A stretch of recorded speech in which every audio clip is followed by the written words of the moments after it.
She has nowhere else to go. That is the truth.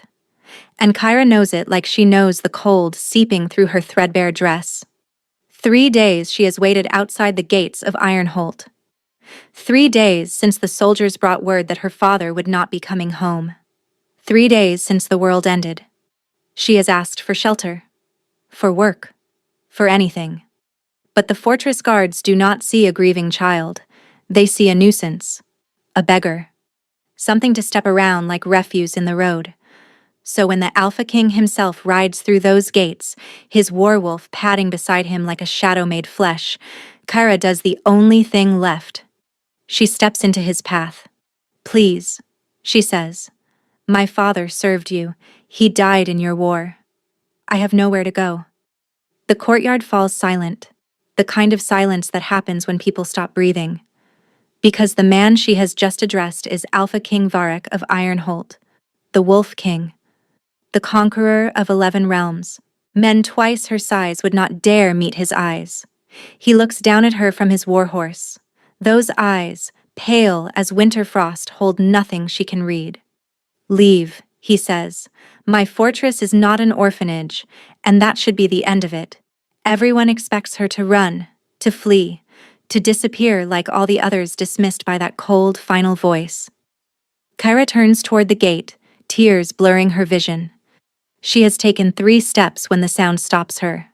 A growl, low, ancient, dangerous. The warwolf has moved. That massive creature, bonded to the king since before the wars began, has planted himself directly in the gate. His amber eyes fix on Kyra. His body blocks her only exit. She cannot leave. The wolf will not let her. So now the entire courtyard is wondering the same thing. Why would the king's own warwolf defy his command for a girl he just ordered to leave? Kyra stared at the wolf. The wolf stared back. She had seen warwolves before, from a distance. They ran alongside the king's armies, shadows made of muscle and teeth. Papa had told her stories about them, how they bonded to only one master in their entire lives, how they obeyed without question, how they killed without hesitation. This one was the largest she had ever seen. His shoulders came up to her chest. His fur was the color of smoke and ash, streaked with old scars. And he stood between her and the gate like he had been carved there. "Keth!" The king's voice cracked across the courtyard. "Move." The wolf did not move. Kyra's heart hammered against her ribs. She did not understand what was happening. The king had told her to leave. She was leaving. She wanted to leave, actually, because this place was cold and terrible, and everyone here looked at her like she was dirt. Keth lowered his massive head and took 1 step toward her. Kyra stumbled backward. Her heel caught on a stone. She went down hard, palms scraping against frozen ground, and suddenly the wolf was right there, enormous and terrifying, and he laid his head in her lap. She stopped breathing. The wolf's eyes closed. His great body settled against the ground beside her. One ear twitched. A long exhale escaped him, warm against her frozen fingers. Around them, the courtyard had turned to statue. "That is impossible," someone whispered. Kyra did not know what was impossible.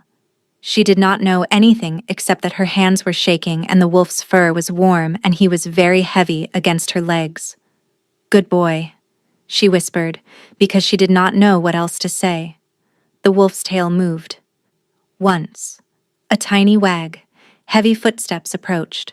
Kyra looked up into the face of the Alpha King. He had dismounted.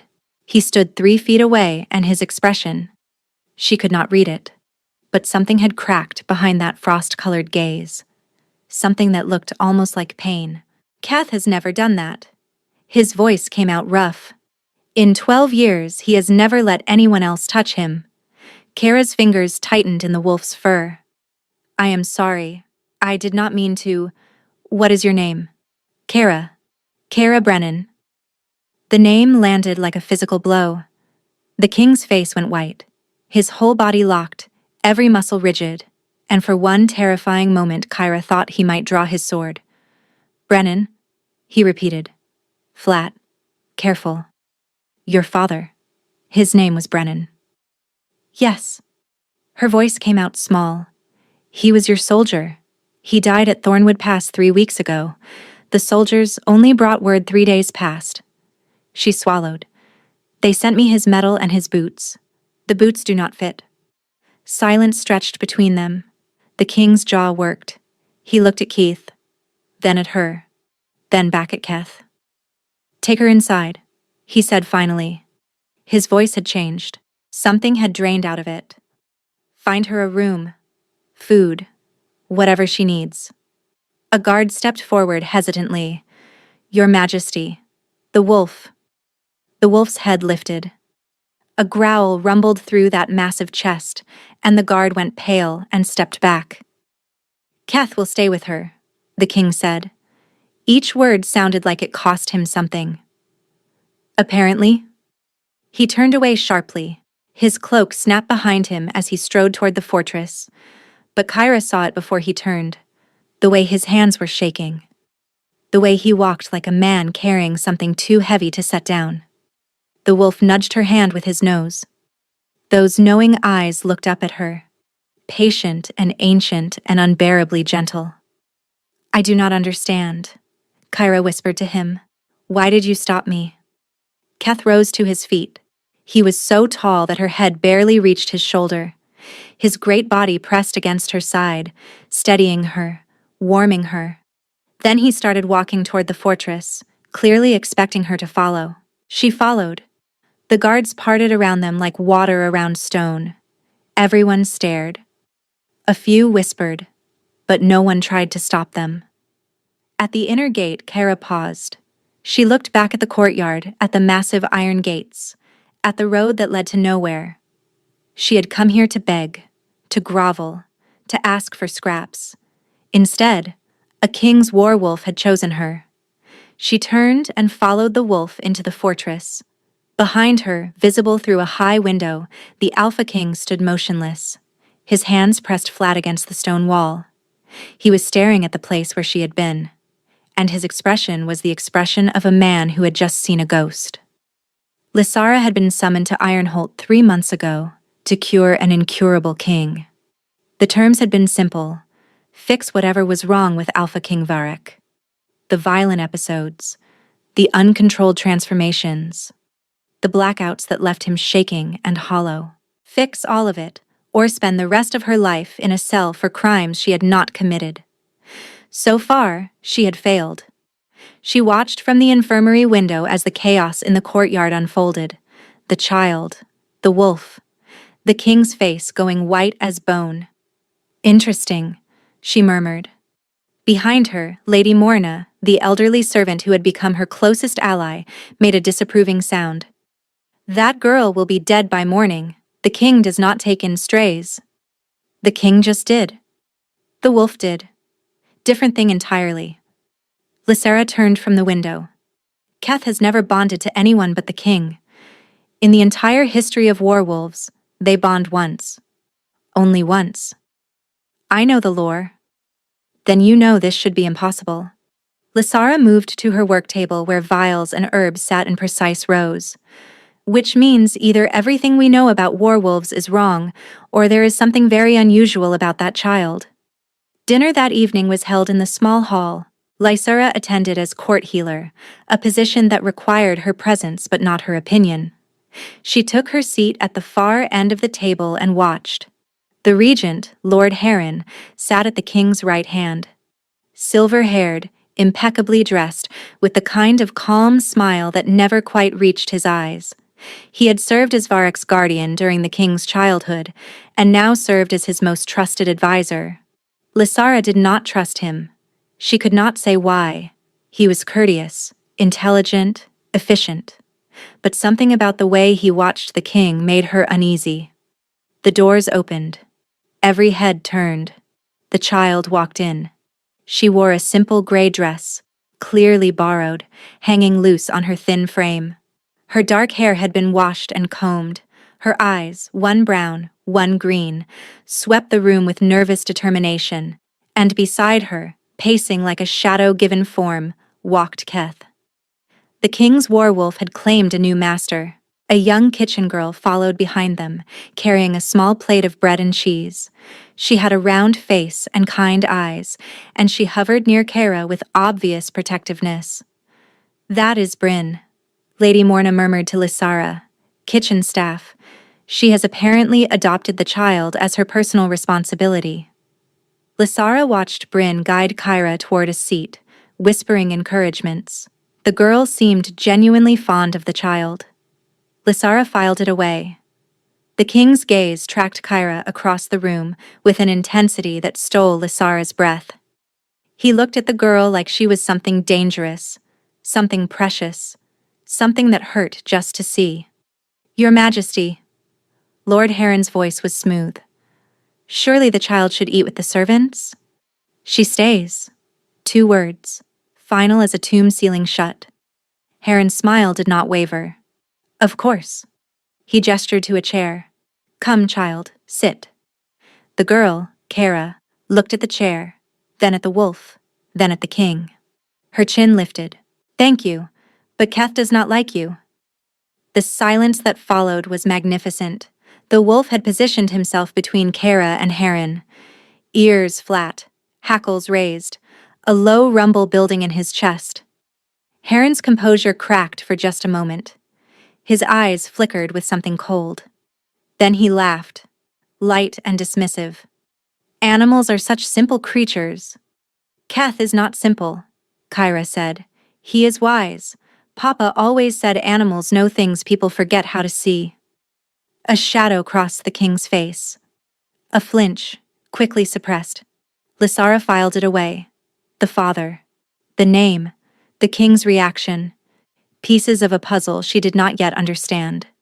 Kyra sat at the far end of the table near Lysara. Bryn hovered nearby until a sharp look from the head steward sent her scurrying back to the kitchens. The wolf curled at Kyra's feet, his wolf-bright stare never leaving Heron. "I am Lysara," Lysara said quietly, "the court healer." Kara studied her with those strange, dual-colored eyes.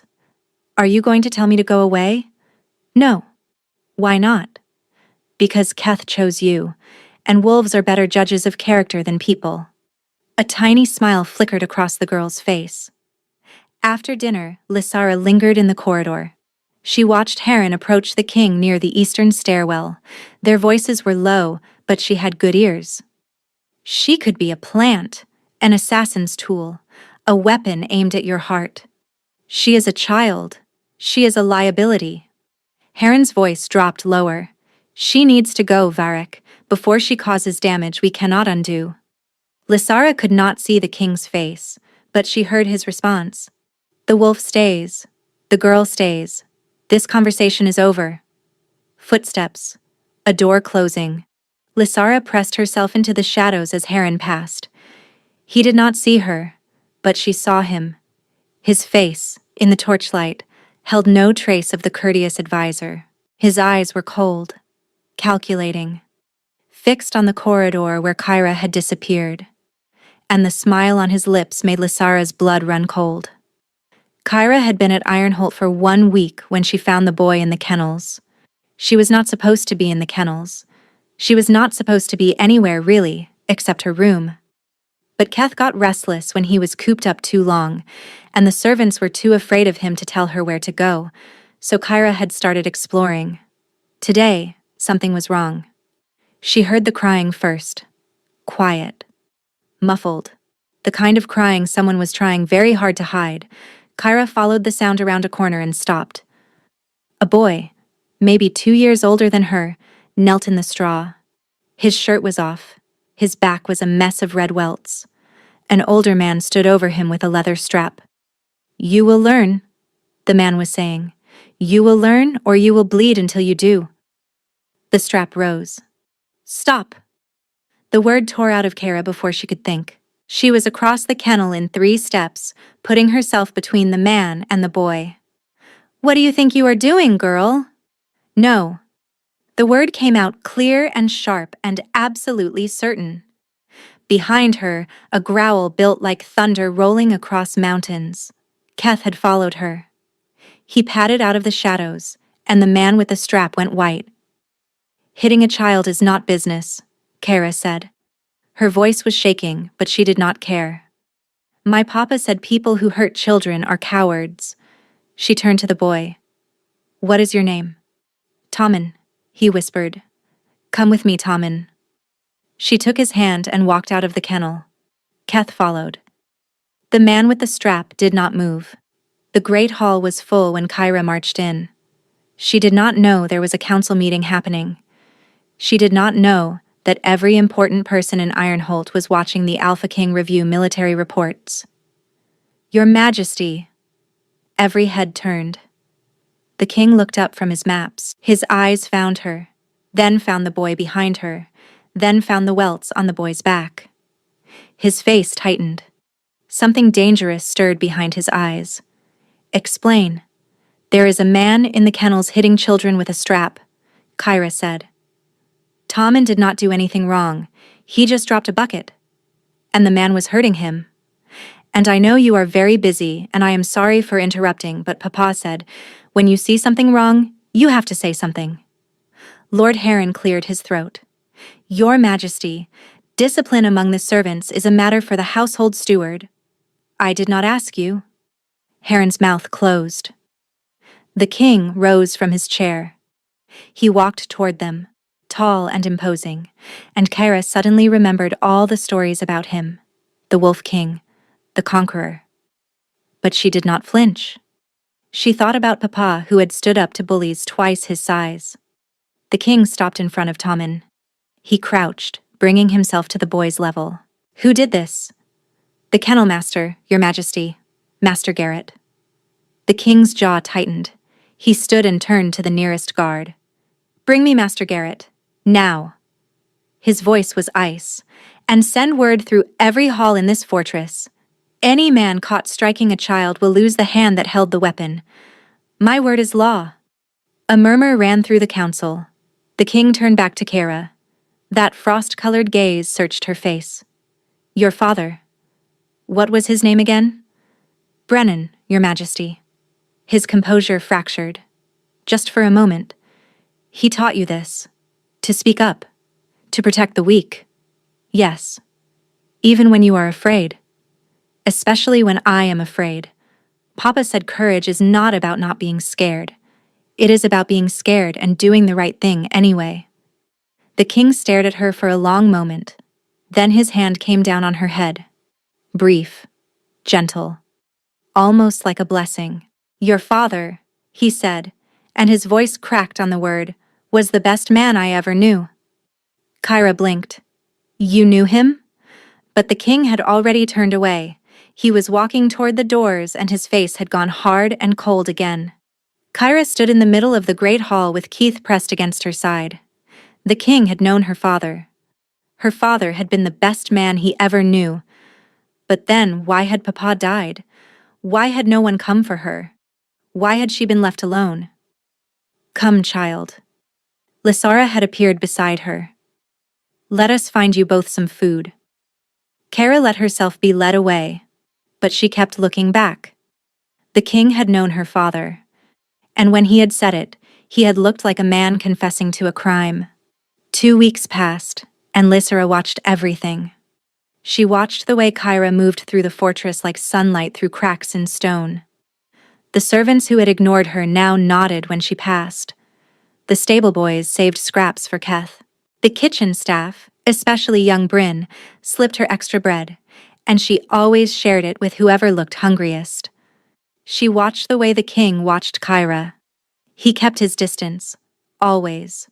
Observed from doorways, lingered at windows overlooking the training yard where Kyra played with Keth. But he never approached her unless forced to. He was afraid of what she represented, what she might discover. Lysara intended to discover it first.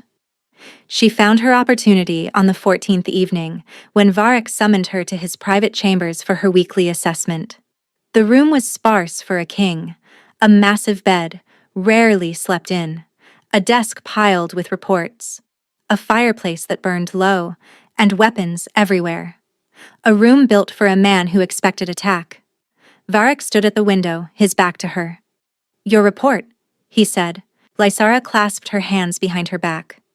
Your episodes have decreased in frequency since I adjusted your evening tonic. However, the underlying cause remains unclear. Unclear. His voice was flat. The symptoms do not match any condition in my training.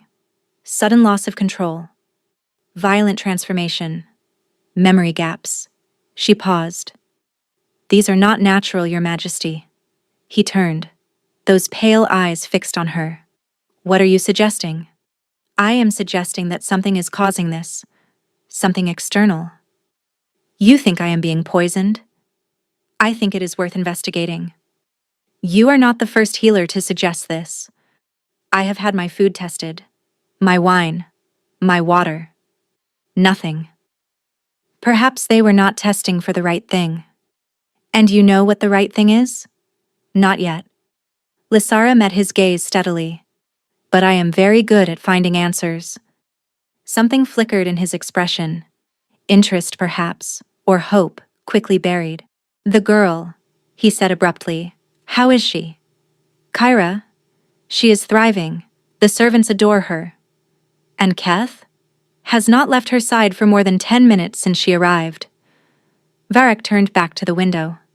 He should not have chosen her, he murmured. Werewolves bond once. Only once. It should not be possible. And yet, his hands pressed flat against the window frame. She has his eyes, the same mismatched colors. Lysara went still. Whose eyes? A long pause. No one, Varric said. Forget I spoke. But Lysara did not forget.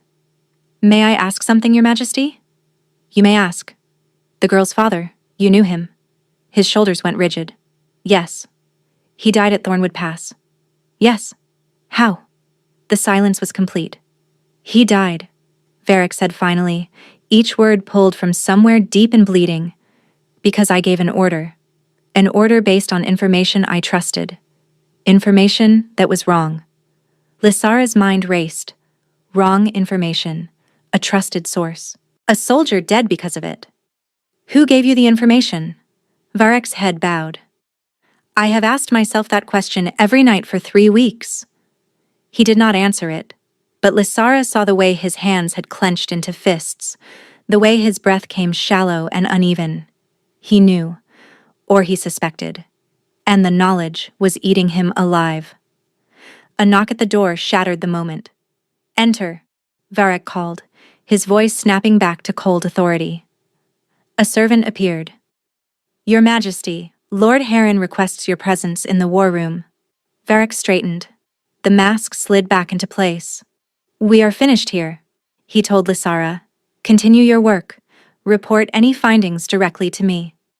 He strode past her, and the door closed behind him. Lysara stood alone in the king's chambers. He had not looked toward the door when she asked who gave him the information. He had looked toward Heron's wing of the castle. That night, Lysara could not sleep. She paced her chambers, reviewing everything she knew. The episodes had started 4 years ago, shortly after the king took full control from his regency. Heron had remained as advisor, trusted and indispensable. The symptoms, loss of control, violent transformation, memory gaps. They worsened under stress. She needed proof. And she knew where to find it. The corridor outside Heron's chambers was empty. Lysara moved like a shadow. Before she had been a healer, she had been other things. Things that required silence and stealth. Heron's study door was locked. She picked it in under a minute. Inside, the room was meticulously organized. Too neat. The study of a man with secrets. She searched carefully. The ledgers showed nothing unusual. But then her fingers found a seam in the desk drawer. A false bottom. Her pulse quickened. Beneath the false panel lay a small leather journal. She opened it. Formulas, dosages, notes in cramped handwriting.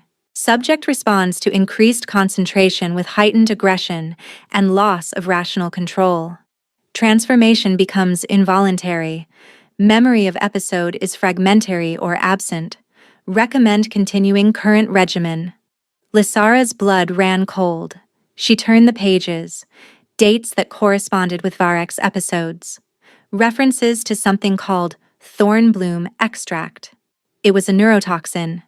In small doses, it caused confusion and irritability. In larger doses, it could induce violent episodes and blackouts. Heron had been poisoning the king for years. A sound in the corridor. Lysara closed the journal and slipped it into her cloak. She was out the window and onto the narrow ledge before the door opened. She pressed herself flat against the stone, not breathing, as torchlight flickered inside. Footsteps. A pause. Then the door closed again. Lysara waited a full 10 minutes before climbing down. She had proof. But she needed to catch him in the act. She needed to identify which food or drink carried the poison before she could stop it. The anniversary feast was tomorrow. She would watch everything. The great hall was filled with nobles and soldiers. Wine flowed freely. Too freely. Lysara positioned herself near the king's table, watching Heron with predatory focus. The advisor was charming, attentive, personally ensuring the king's goblet was never empty. By the second hour, Lysara could see the signs beginning. The tightness around Varroc's eyes. The way his hands gripped the table edge. Across the hall, Kyra sat with Keith, feeding him scraps under the table. She was laughing at something Lady Morna had said. The old woman had taken to sitting near the child during meals, a quiet guardian presence. Then Varroc's head snapped up. His breathing changed, the color draining from his face, his pupils dilating. A tremor starting in his hands. No, he breathed. Not here. He shoved back from the table. His chair crashed to the floor. Your Majesty? Heron's voice was perfectly concerned. Are you unwell? Varroc did not answer. He was already staggering toward the side door, hands pressed against his temples. Kara was on her feet. Wait, Lysara called, but the girl was already running. Keth bounded ahead. The wolf reached Varroc first, pressing his massive body against the king's legs. Varroc's back arched. His bones began to crack. Everyone out! Lysara commanded. Clear the hall! Chaos erupted. In the madness, Lysara saw Heron standing perfectly still, watching. Watching like a man observing an experiment. The transformation took Varroc completely. A massive silver wolf stood in the wreckage of the king's clothing. His eyes held no recognition, only blind fury. He lunged, not at the crowd, at Kara.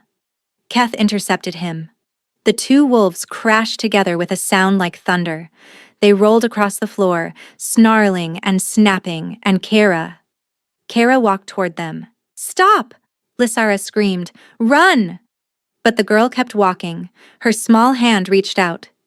It is all right, she said softly. I am here. The silver wolf froze mid-snarl. Kyra placed her hand on his muzzle. You are not a monster, she whispered. Monsters do not kneel for children. You are good. I know you are good. The wolf's chest heaved. A shudder ran through his massive body. And then, slowly, impossibly, he sank to the floor. Kara sat down beside him. Her small hand stroked his fur. I am here, she said again. I will not leave. Lysara stood motionless. In the shadows by the far door, Heron watched. His face held no concern, only calculation. Lysara met his eyes across the ruined hall. And in that moment, she knew he knew. He knew she had found the journal. He knew she suspected. And he was already planning what to do about it. The king did not wake for 6 hours. Lysara stayed with him, monitoring his breathing. Kyra refused to leave. She sat curled against Keth, her hand resting on the silver wolf's flank. He dreams, Kara said softly. Bad dreams. I can feel him shaking. How did you know he would not hurt you? Kara considered the question. I did not know. But he was hurting. When people are hurting, they need someone to stay. Near dawn, the wolf stirred. The transformation reversed slowly. Lysara turned away, giving him privacy, and when she looked back, Varroc sat slumped against the wall. His face was gray. Kara had not moved. You stayed, Varroc rasped. You needed me to. He stared at her. I could have killed you. You would not. You do not know that. Yes, Kyra said simply. I do.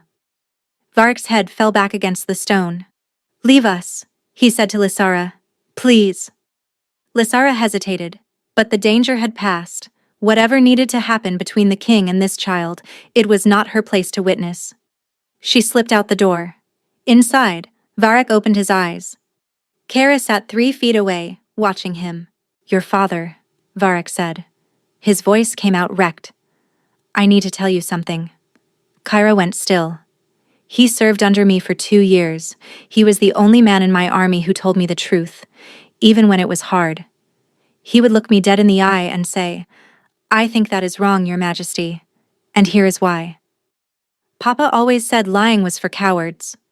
A broken laugh escaped Varric. He said that to me once. I nearly had him flogged. He paused. I promoted him instead. What happened to him? Varric's jaw tightened. There was a battle, Thornwood Pass.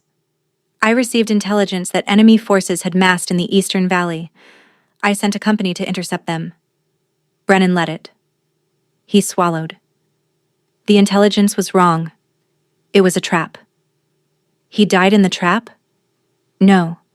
He realized what had happened. He turned his men around and rode through the night. He arrived just as the enemy broke through our lines. Varric's voice dropped. I was fighting. I did not see the archer on the ridge. Kara's breath caught. Brennan did. He threw himself in front of the arrow. It hit him instead of me. Varric's eyes were wet. He died in my arms, Kyra. His last words were about you. He made me promise to find you. The room was silent. So you see, Varric said, I am not a hero. I am the reason your father is dead. Who gave you the intelligence? Varric's head came up. Kara's face was pale, tear-streaked, but her eyes were sharp. The intelligence that was wrong. Who gave it to you? Varric stared at her. In that moment, she looked so much like Brennan. I have suspicions, he admitted, but no proof. Kara wiped her face. Her chin lifted. Then we find proof. Kara, Papa died protecting you so you could help people.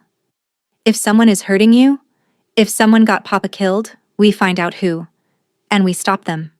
Varric looked at this child. You should hate me, he whispered. Papa chose to save you. That was his choice. Kyra's voice trembled but did not break. I will not make his choice mean nothing by hating the person he died for. Something inside Varric that had been frozen for years began to thaw. He reached out. His hand hovered near her face, uncertain. Kyra closed the distance. She pressed her cheek into his palm. I miss him, she whispered. I know. His thumb brushed away a tear. I miss him too. They stayed like that as dawnlight crept through the windows. Neither of them noticed the shadow that pulled back from the door. Neither of them saw the figure retreating down the corridor. Neither of them knew that every word they had spoken had been heard. Kyra could not sleep. She lay in her bed, thinking about everything the king had told her. Papa had died saving him. Papa had been his friend. Someone had given wrong information. Someone had sent Papa into a trap. Keth lay beside her bed. His presence should have been comforting. But tonight something felt wrong. A soft knock at her door. Kara sat up. Keth's head lifted, ears pricking forward. Who is there? It is Bryn, miss. The familiar voice of the kitchen girl who always saved her honey cakes. Who had stayed close since her first day. Who had become something like a friend. May I come in? Kyra relaxed. Come in. The door opened. Bryn stood in the corridor, wrapped in a traveling cloak. Her round face looked different in the dim light. Sharper somehow. I need you to come with me, miss. Quickly and quietly. Kyra frowned. Why? Bryn's hands trembled. I have received word about your father. Kyra's heart stopped. My father is dead. That is what they told you. Bryn stepped closer. But I have learned something tonight. Your father lives, miss. He is being held prisoner in an outpost beyond the northern woods. The world tilted. Papa. Alive. That is impossible, Kyra whispered. The king was deceived. Just as we all were. Bryn reached for her hand. I know a way to reach him. But we must go now, before anyone discovers what I have learned. Kara's mind raced. Papa alive. Papa waiting for her. But something tugged at her. A warning she could not quite hear. I should tell the king. Or Lysara. There is no time. If we alert anyone, your father will be killed before we can reach him. Keth growled. Bryn's eyes flickered to the wolf. For just a moment, something cold passed through her expression. The wolf cannot come. He is too recognizable. Keth goes where I go. Then your father dies. The words landed like stones. Kyra looked at Keth. The wolf's golden gaze was fixed on Bryn. His hackles had risen. He did not trust her. But Papa. I will come back, Kyra told Keith. I have to find Papa. The wolf whined. He pressed his great head against her chest. Stay here, she whispered. Guard the king. I will return. She kissed the top of his head. Then she turned and followed Bryn out the door. Behind her, Keth rose to his feet. He paced once, twice. Then he lifted his great head and howled. He did not stay. He had never intended to. The forest was dark. The moon hung low, casting silver light across frozen ground. They walked in silence. The path disappeared. The trees pressed close. How much farther? Not far now. Something was wrong. Kyra could feel it. The way Bryn walked, too quick, too purposeful. The way her voice had changed. Kyra slowed. I want to go back. Bryn stopped. She did not turn around. We are nearly there. No. Kyra's voice trembled. Keth tried to warn me. I should have listened. Silence. Then Bryn laughed. Soft and brittle. Clever child. But too late. A figure stepped out from behind the trees.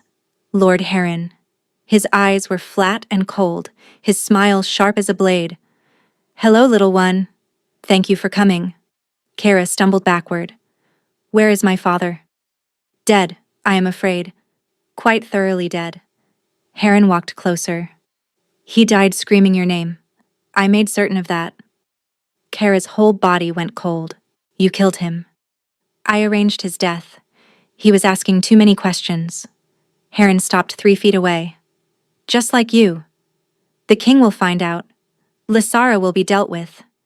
As will anyone else who threatens my work. Heron tilted his head. I have spent 20 years building this kingdom. 20 years molding Varric into the weapon I needed. I will not have an orphan and her dead father's memory undo everything. Kara's chin lifted. The king is not your weapon. I made him what he is. Every violent episode, my design. The poison in his wine. I taught him to believe he was broken so he would need me. Kara's stomach turned. You are a monster. I am practical. Heron drew a blade, curved and dark. And now I must be practical about you. He stepped forward. Kara screamed, Varric! The name tore out of her. He cannot hear you, Heron said calmly. No one is coming.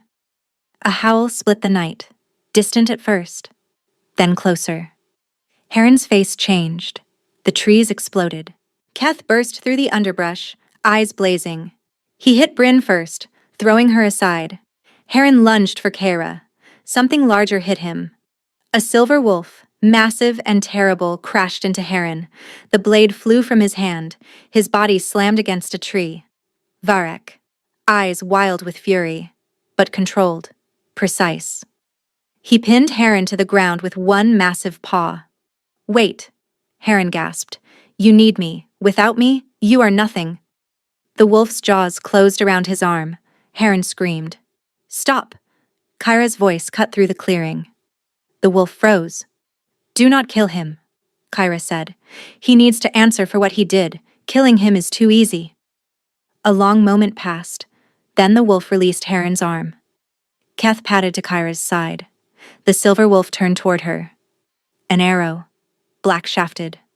flying from the trees. Bryn, risen despite her injuries, a bow in her trembling hands, aimed at Kyra. The silver wolf moved. The arrow took him in the chest. He crashed to the ground. Kyra screamed. Lysera heard the howls and knew. She found them in a clearing soaked with moonlight and blood. Heron lay crumpled against a tree. Bryn sprawled unconscious nearby. Keth stood guard over Kyra, and Varric lay in human form on the frozen ground. An arrow protruded from his chest. "No," Lysara breathed. She was at his side in an instant. The arrow had struck below his heart but close. "Is he breathing?" Kyra's voice was terrified. Lysara pressed her fingers to his throat. Found a pulse. Weak. But there. "He is alive. We need to move him. Now." Guards burst through the trees. Lysara shouted orders. "Secure Heron. Bind Bryn. Send for the surgery." Kyra knelt beside her, face streaked with tears. "He saved me. Again." "He is stubborn that way." A ghost of a smile crossed Kyra's face. "You love him." Lysara's hands faltered. "You watch him the way he watches me. Like you are afraid he will disappear." Kyra took her hand. "Papa always said love was not about big words. It was about showing up." Lysara's vision blurred. The litter arrived. Guards lifted Varric carefully. Lysara walked beside him the entire way back. She did not let go of his hand. 3 days. Lysara barely slept. She removed the arrow, fought the infection, mixed compounds and changed bandages. Lady Morna brought her food she barely touched, and tea she drank without tasting. Kyra never left the room. She talked to Varric constantly. "You have to wake up. This is my home now, and you cannot have a home without people in it." On the 3rd evening, a sound. Rough. Weak. Laughter. Varric's eyes were open. "She has you there," he rasped. Kyra launched herself at him. Varric made a sound of pain, but his arms came up around her. "I am sorry," she sobbed. "I should have told you I was leaving. I should have seen what was happening long before." His eyes found Lysara. "You stayed. Someone had to keep you alive." Kyra pulled back, wiping her face. "Tell her the obvious thing." Varric's face did something complicated. I do not know how." "You say the words. I love you. See? Easy." Varric looked at Lysara. "I do not deserve you?" "Yes," Lysara agreed. "And?" His mouth twitched. "And I love you anyway." Lysara crossed the room. Her hand found his. "I love you too, even though you are extremely difficult." Kyra made a sound of pure satisfaction. "Now kiss." Varric looked at Lysara. Lysara looked at Varric. "She is very bossy," he observed. "She gets it from her father." "Which one?" Kyra answered before anyone else could. "Both. I have 2 fathers now, the one who gave me life and the one who saved it." She placed Varric's hand in Lysara's. "And I am going to have a mother too." Lysara laughed. It came out tangled with tears. Varric's hand cupped her face. "Stay," he whispered. "I already told you I was staying. Stay forever." Lysara leaned down and kissed him. Behind them, Kyra cheered. Keth howled. Spring came slowly to Ironholt. The snow melted. The trees budded. The fortress began to feel like home. Lysara stood on the balcony, watching Kyra practice with a wooden sword. The girl was terrible at it.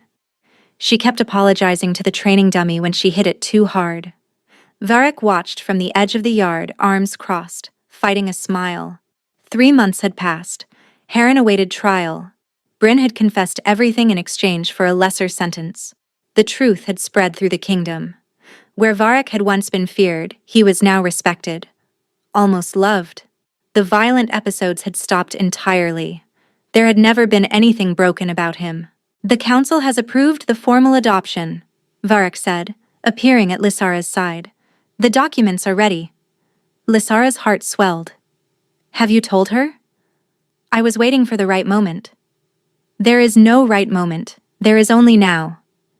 They walked down to the training yard together. Kyra spotted them immediately. She dropped her sword and ran toward them. Did you see? I almost did the spinny thing. You almost fell over, Varric said.